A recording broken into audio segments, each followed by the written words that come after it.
Hello, Aries, Sun Rising, and Venus Signs. Kamusta kayo? Sana po nasa mabuti kayong kalagayan. Welcome back po sa Star Tarot. At kung bago kayo rito, welcome din po kayo. Please subscribe, like, share my videos, and leave me a comment kung nakaresonate po kayo. Thank you. So, tignan natin kung ano mga mensahe ni Universe sa inyo for today. We have the Queen of Cups. Ayan. So, you are going to be extra intuitive, no? Extra sensitive around this time. At kaya, you take advantage of that, no? Kasi malakas yung receptivity ninyo, malakas yung pick up ninyo, malakas yung radar ninyo, yung ganon. So, kung anuhin ninyo yan, gagamitin ninyo yan to your advantage, for sure, ma-access ninyo yung, mabilis ninyong ma-access, yung guidance sa inyo ng Divine Universe. Kasi maybe the universe is sending you signs, symbols, synchronicities, or mga intuitive messages or nudges, no? To guide you on how you are going to navigate your current circumstances.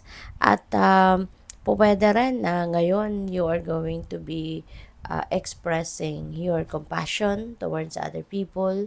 Siguro mas magiging matulungin ka ngayon, maawain, 'di ba? Yung ano ka, yung there will be people also siguro na lalapit sa iyo to ask for help, yung ganon. At hindi mo rin sila mahihindian, no? You are going to help talaga. You're going to lend a hand, kumbaga, to those people. At saka yung creativity ninyo, maaari na ngayon lalabas din yan. Hindi lang siguro sa yung mga talents ninyo ang i-show off ninyo sa ngayon, but also even siguro creative solutions, no? Sa kung mayroon lang kayong mga problema, maaaring yan din ay lalabas sa ngayon. We have 9 of Wands. Ayan. So, show your strength, no? Your physical strength dito, or inner strength then at the same time. Kasi tulad ng sinabi ko kanina with the Queen of Cups, maaring kayo ay magiging very compassionate sa ngayon, matulungin. So, you are also going to be supportive talaga of other people. And also, siguro, kailangan mo din na magpakatatag, tibayan ng inyong loob para sa personal din ninyong mga pangangailangan. Kasi pwede rin na meron kayong challenge, no? Parang meron kayong hinaharap na challenge sa buhay ninyo. So, maybe kailangan mo na magpakatatag ka, buhayin mo ang inyong inner strength so that you will be strong, no? You will be strong. At since matulungin kayo, you're very compassionate, you always make sure that you do some kind deeds, no, towards other people. Siguro, baka meron din tendency dito na tinatanggap nyo na lang ng tinatanggap kung ano man yung mga ginagawa ng ibang tao sa'yo, even if you know na ito ay sumusobra na, yung bang lumalabas na sa limitasyon, alam mo yun, yung nawawala na sila ng boundaries. Kaya siguro there is a need for you now as well to build your own personal healthy boundaries if you want to save the relationship with those people. 'Di ba? Kasi baka inaabuso na kayo, inaabuso na yung inyong kabaitan, inaabuso na yung inyong kagandahan loob. Okay? So, but whether it's all up to you, no? It's all up to you. We are all given free will with the divine, kaya nasa sa inyo yan if you are going to if you want to support, or if you want to build, no, your personal healthy boundaries with those people. Kasi ano naman yan, nasa sa inyo yan, diba? So, what else? We have 4 of Wands. May celebration, ano? Meron dito yung celebration. So, feeling ko dito kung ano man itong celebration, this could be related to union. So, pwedeng meron ditong marriage proposal, pwedeng meron ditong wedding, or pwede rin na merong reunion ng magkakapamilya. So, there could be also travel kasi baka ang iba sa inyo manggagaling pa sa ibang lugar or yung mga bisita ninyo manggagaling pa sa ibang lugar, pwedeng ganon. So, there could be, reunion. There could be, ang tawag dito, yung yung pagtitipon ng mga pamilya.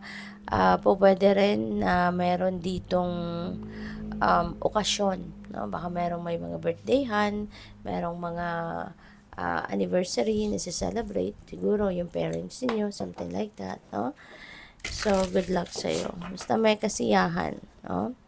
So, tignan natin kung ano pa yung mga messages ni universe para sa inyo at this time. And by the way, Aries, maraming salamat for subscribing to my channel. And if you haven't subscribed yet po, mag-subscribe na po kayo. And if you also want to join the membership, meron pong join button sa baba ng video. Yun lang po ang i-click ninyo. So, we have Soul on Fire, Accept and Receive, napakaganda. And we have Step Ahead is All You Need. Ayan. So, Soul on Fire.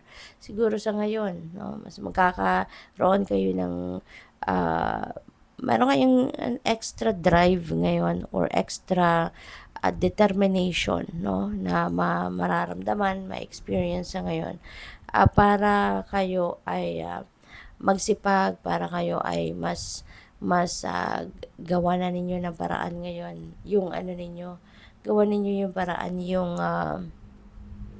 mga plano ninyo, siguro yung mga plans ninyo, ideas ninyo, maybe you're going or you will be taking action towards that na sa ngayon, no? So that's really beautiful. Kasi kumbaga kung ano naiisip ninyo ngayon, hindi lang yan sa isip ninyo, kundi you are ready to put them into action, no? So good luck to that. Accept and receive. Okay?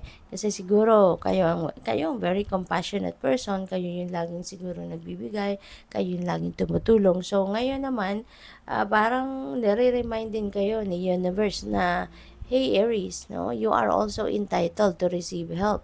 You are also entitled to receive anything that other people also wants to share with you, Kaya matuto din kayo na tumanggap, no?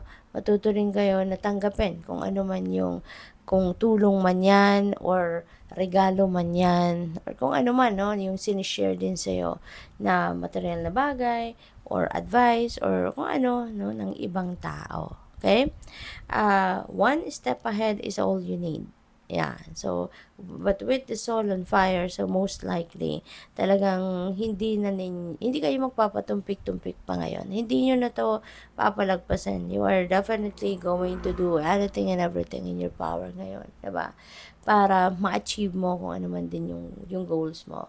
So, ngayon, all you need to do is one step, no, forward para na masimulan mo na kung ano yung mga gusto mong ma-achieve, gusto mong ma-accomplish, no? Kasi all starts with one step, 'di ba? Para masiguro ninyo na talagang magtutuloy-tuloy na yan. Kasi you will be, when you started, no, that single step na titaken ninyo, magtutuloy-tuloy na yan. You will be building that, that momentum. At hindi nyo na yan titigilan hanggat hindi ninyo ma-accomplish yan. Lalo-lalo na when na you also have that fire in your heart, no? So, good luck po. Thank you for watching. Love and light. Namaste.